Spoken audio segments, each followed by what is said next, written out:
Tell you what, that is bloody beautiful.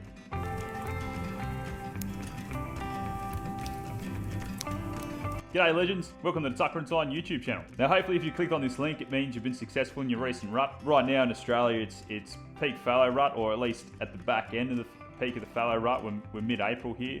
In the central west where I live, central west New South Wales, you're sort of at that back end stage now. The red raw was pretty well done, or at least in my experience in the areas I hunt, it's pretty well done. I very rarely hear reds raw this late in April. Today we're going to be doing a fallow deer, turning him into Schnitties for burgers, for the Rutty buck burger. Today it's super easy ingredients. I'm actually going to use a pre-seasoning mix that I get from a company called Lane's, but it's really just because it's got everything I want in it. You know, pepper, salt, garlic powder, onion powder, and some sort of chili. That's sort of what I'm looking for right now. So I think chili and spices go really well with ruddy meat. It sort of takes that over testosterone flavor out of it, you know. So it'll bring back that over powerful flavor from a ruddy deer or a deer during rut. When you're used to eating them through the year, there is a bit of a different flavor. It's a stronger, you know, people talk about gamey. It is a strong flavor. Butchering correctly, knife skills, all that sort of jazz, people talk about it, can make for a better eating experience for sure, 100%.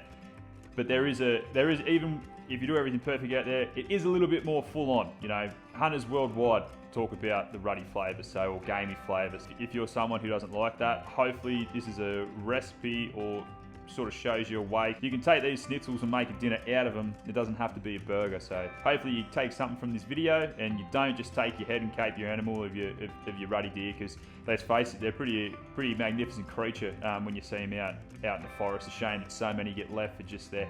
So much meat just gets left, you know. A lot of people just take the heads in the cape, you know, cape it out and take the head. So hopefully this recipe here will inspire you to at least take the back straps, if anything, and cook up some burgers. Let's get stuck into it.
Alrighty, so I do my schnitzels in a pan. You're probably doing them in the oven, probably do them in the air fryer. I don't have a deep fryer, so this is something like showing how accessible this is. I just have a pan, and then I have, this is actually, look, if you can afford one of these, this cost me like bloody 40 bucks or something like that. I think it was goddamn expensive, I can tell you that right now, but I just use olive oil. So yeah, that's how I do it. But I'll let this pan come to temp, medium high heat, And then as it's warming up, I like to add the oil then, so that when I add the schnitzels to the oil, it doesn't all singe up. Like you want it to be hot. Like you want it to be all at cooking temperature. The one tip I can give you is I bring my backstrap to room temperature, or at least whatever cut of venison you're using, I get it out room temperature, and I like to do all my flouring and all my my crumbing.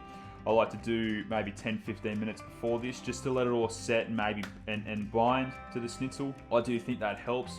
And if it's a cold schnitzel or if it's cold venison and you put it straight into hot oil, it seems to like tighten up. So, oh shit, seems to tighten up. So I like everything to be at room temp, and I like to do my crumbing 10-15 minutes before actually putting in the pan. Right, so that's getting a nice warmth to it. So I'm going to put my oil in now.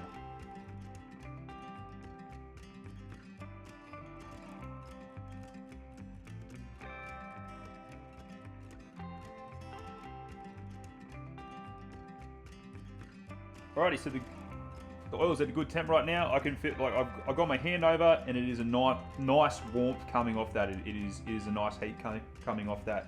For me, that means it's ready. Alrighty. So there you go. So that's how you know it's ready. Beautiful. We're going to go 2 in at a time. I find 2 to 3 minutes either side to be the perfect sort of sweet spot for this, because you cook it in hot oil, both sides. You know, if I was cooking a steak, if I was cooking venison steak, I'd do it the exact same way as this, and I'm doing, you know, 2-3 minutes either side, boom boom.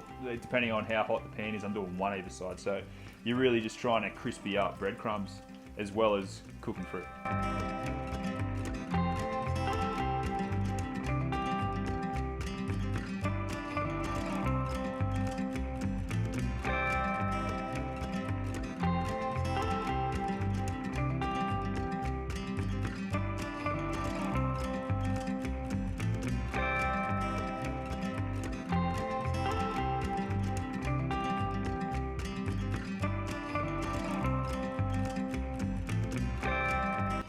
Alrighty, there we go.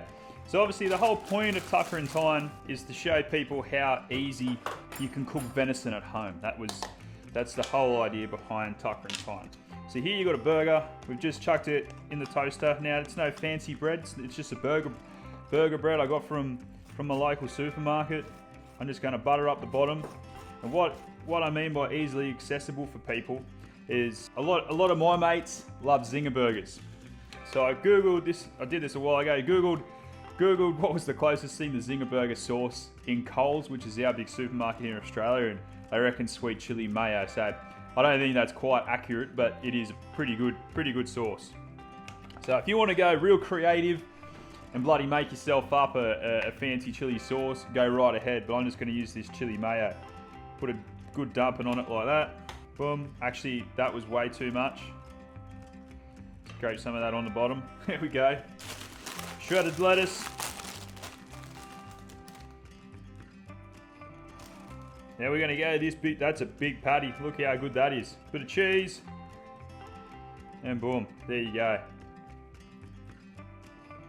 And there is your Rutty buck burger. How bloody good. Let's hook in. Tell you what, that is bloody beautiful. You know, to be honest, it's not too far off the famous zinger burger.